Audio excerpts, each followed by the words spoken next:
Ranchi DC Rahul Sinha ने एक साथ 97 लाइसेंस, आर्म्स लाइसेंस, हथियार के लाइसेंस रद्द कर दिए गए हैं।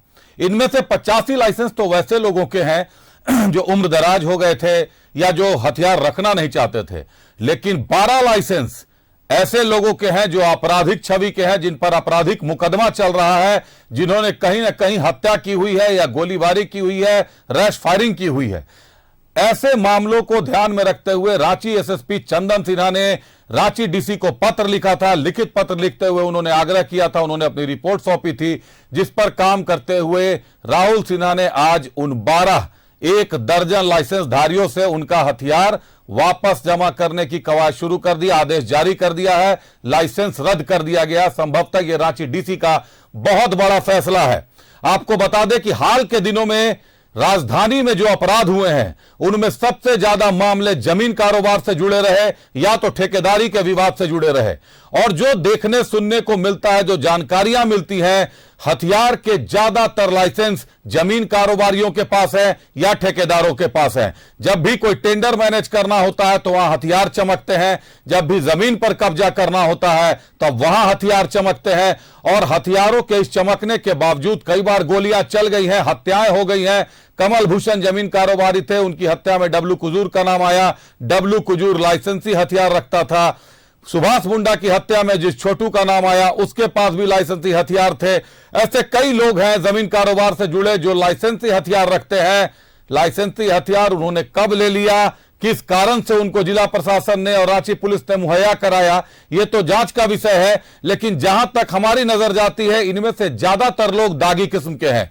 अभी भी जो सूचनाएं हैं, कई ऐसे लोग हैं इन 12 लोगों के अलावा जिन पर पूर्व में कभी ना कभी मामला दर्ज रहा है, आपराधिक छवि के हैं, जमीन पर कब्जा करते हैं, लेकिन उनके पास या तो उनके पैतृक चला आ रहा, पिता के बाद उनको ट्रांसफर होकर हथियार वो इस्तेमाल कर रहे हैं, लाइसेंस इस्तेमाल कर रहे हैं, या तो असम के, हिमाचल के लाइसेंस यहां पर इस्तेमाल किए जा रहे हैं, नागालैंड के हथियार लाइसेंस इस्तेमाल किए जा रहे हैं। और आमतौर पर जो पुलिस जांच करती है उनको समझ में नहीं आता कि नागालैंड का ये लाइसेंस है, कितना सही है, कितना झूठा है, जब तक वरीय पदाधिकारी उसमें हस्तक्षेप नहीं करते।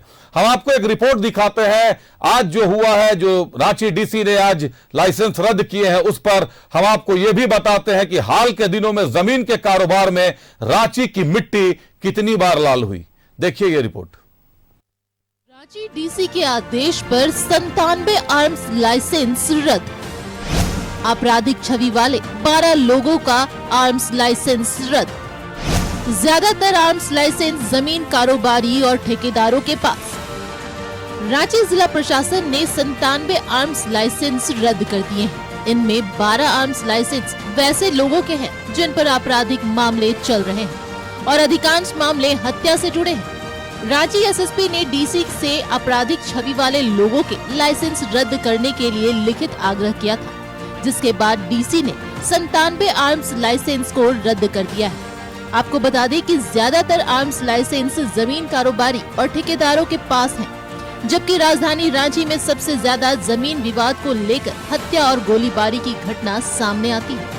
पिछले 68 महीने के आंकड़ों पर गौर करें तो इस दौरान रांची में जमीन विवाद और फर्जीवाड़ा को लेकर 530 केस दर्ज हो चुके हैं। इसमें शहरी क्षेत्र में 315 और ग्रामीण इलाके में 215 केस दर्ज किए गए हैं। दूसरी ओर इस अवधि में 101 लोगों की हत्या हो चुकी है। 16 अप्रैल 2022 हिंदपीढ़ी में पार्षद शबाना खातून के पति रिंकू खान की गोली मारकर हत्या। 22 नवंबर 2022 पिठौरिया में जमीन कारोबारी आजाद हुसैन की हत्या। 24 नवंबर 2022 नगरी के जमीन कारोबारी सूरज महली की गोली मारकर हत्या। 16 मई 2023 रातू में जमीन कारोबारी राजकुमार शाही का मर्डर। 4 मार्च 2023 माहिलोंग में जमीन कारोबारी अनिल यादव उर्फ कल्लू की गोली मारकर हत्या। 5 जुलाई 2023 सुखदेव नगर थाना क्षेत्र में जमीन कारोबारी के अकाउंटेंट संजय कुमार की हत्या।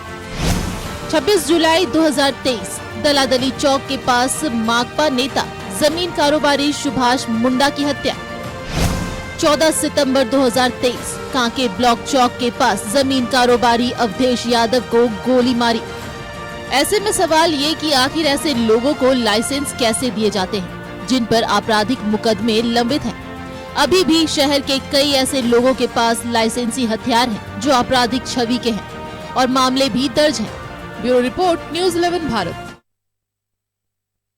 अभी आपने वो पूरा नजारा देखा कि कब कब रांची की मिट्टी लाल हुई है और इन ज्यादातर मामलों में जिन जमीन कारोबारियों का नाम आया है, जिन आरोपियों का नाम आया है, सबके पास लाइसेंसी हथियार रहा है। ज्यादातर लोग लाइसेंस का हथियार इस्तेमाल करते हैं। किसी के पास नागालैंड का लाइसेंस है, किसी के पास राजधानी का लाइसेंस है। मतलब लाइसेंस जो है वो थोक के भाव से बांटा गया।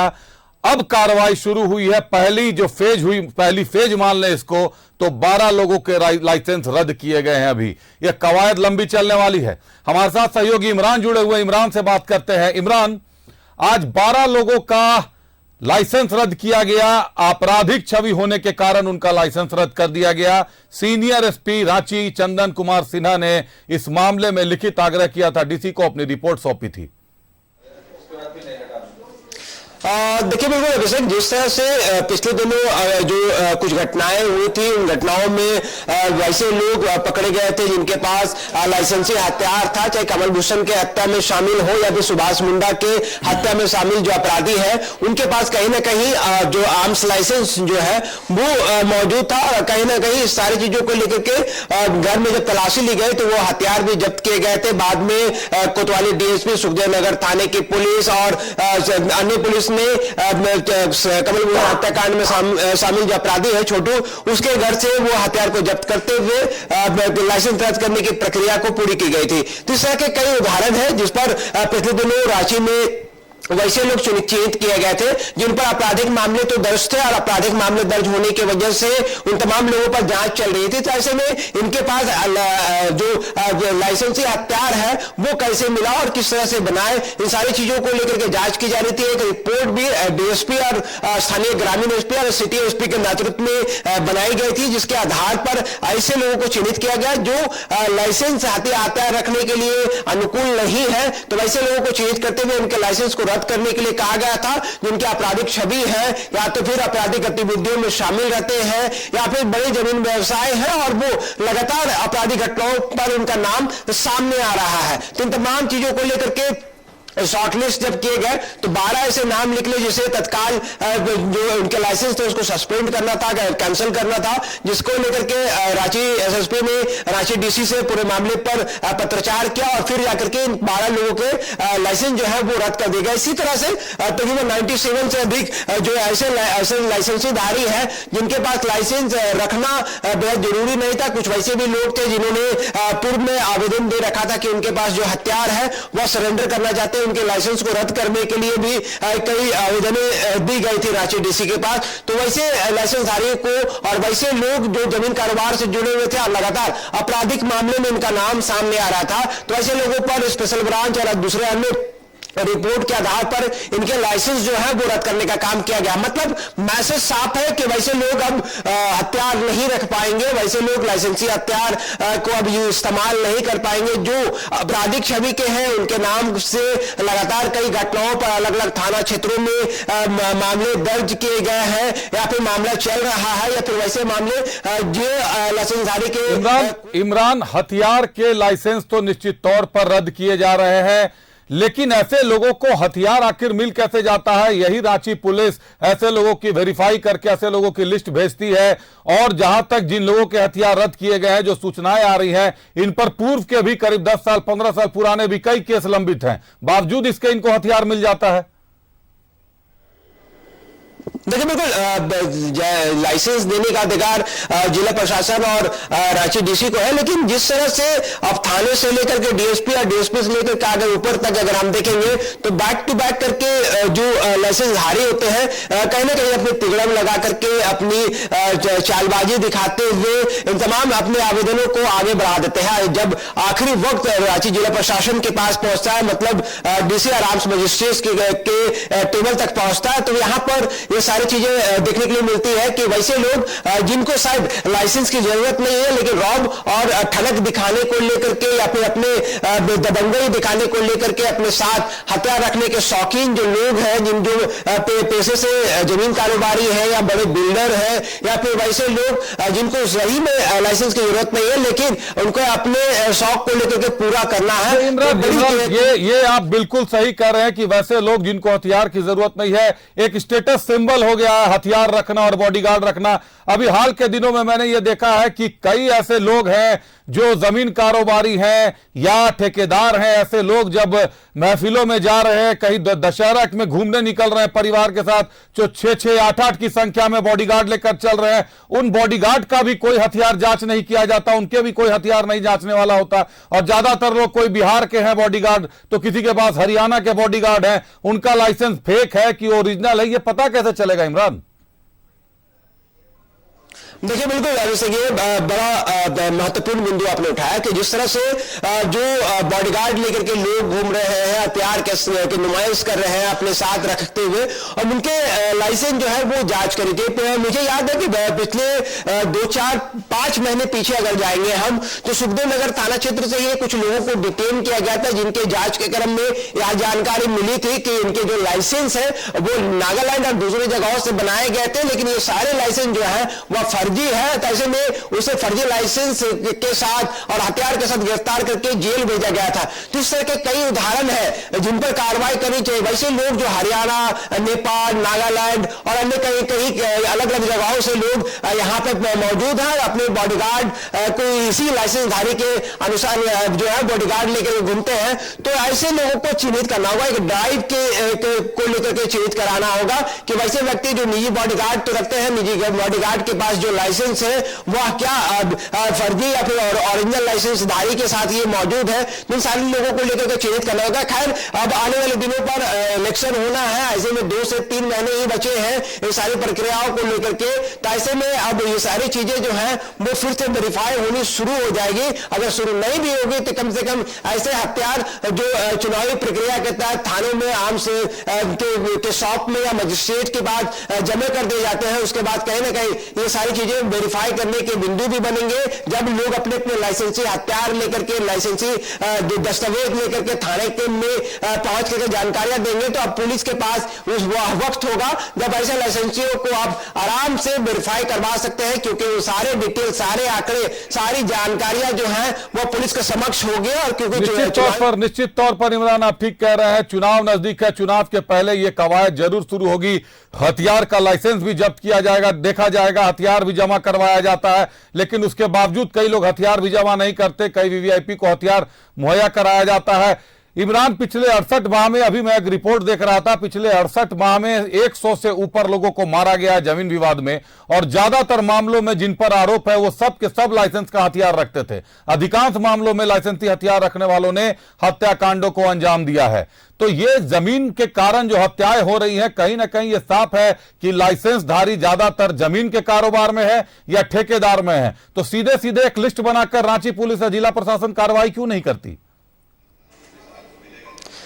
जिस तरह से अगर हम देखेंगे तो पिछले दिनों जो एक डेटा रांची पुलिस ने तैयार किया था, जिसमें बड़े जमीन कारोबारियों को चिन्हित करते हुए उनके खिलाफ जो आपराधिक मामले दर्ज किए गए हैं अलग अलग थाना क्षेत्रों में। अगर मान लीजिए कि कोई अगर हिंदपीढ़ी थाना क्षेत्र में रहता है, तो उस थाना क्षेत्र के वैसे जमीन व्यवसाय जिन पर पहले से मामले 2-3 दर्ज है, उसको चिन्हित किया गया था। उसे जो है वो अलग अलग मामलों को लेकर के पूछताछ भी किया गया था, और जैसे लोगों को चिन्हित किया जा रहा था। मुझे याद है कि लेकर के एक डायरेक्शन भी जारी किया गया था कि वैसे जमीन व्यवसाय, वैसे बड़े कारोबारी जिनके खिलाफ लगातार 2 से 3 मामले दर्ज किए जा चुके हैं, वैसे लोगों को चिन्हित करना था। और उसे एक रिपोर्ट जो है स्थानीय थाने के बाद रांची सीनियर एसपी तक वो रिपोर्ट पहुंचनी थी। कई बार कई लोगों को चिन्हित किया गया था, लेकिन बहुत जमीनी स्तर तक जो बड़े कारोबारी थे, वैसे लोग जो बड़े रौबदार होते हैं, बड़े बिल्डर होते हैं, बड़े जमीन कारोबार होते हैं, उनके नाम शायद छूट गए थे इस लिस्ट में।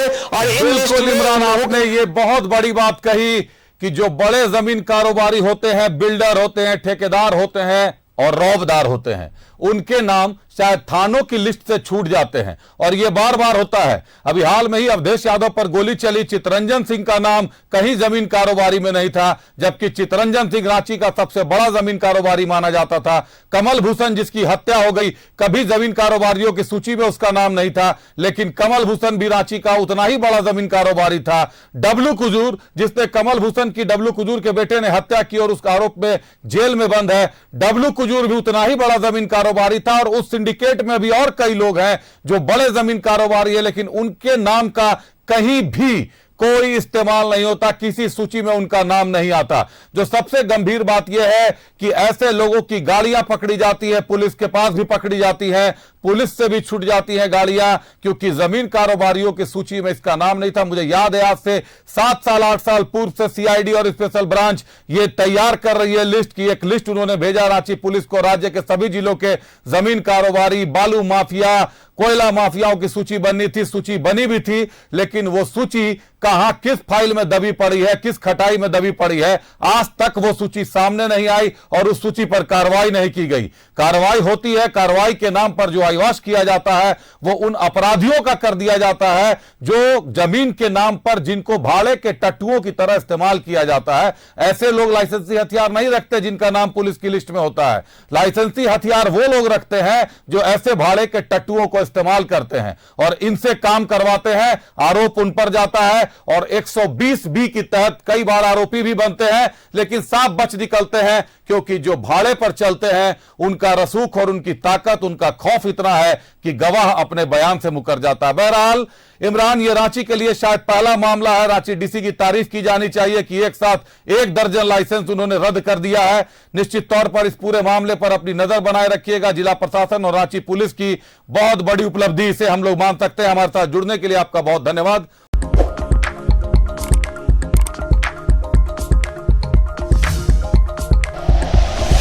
Like and share videos, subscribe करें हमारा चैनल और प्रेस करें बेल आइकॉन। न्यूज़ 11 भारत, सच है तो दिखेगा।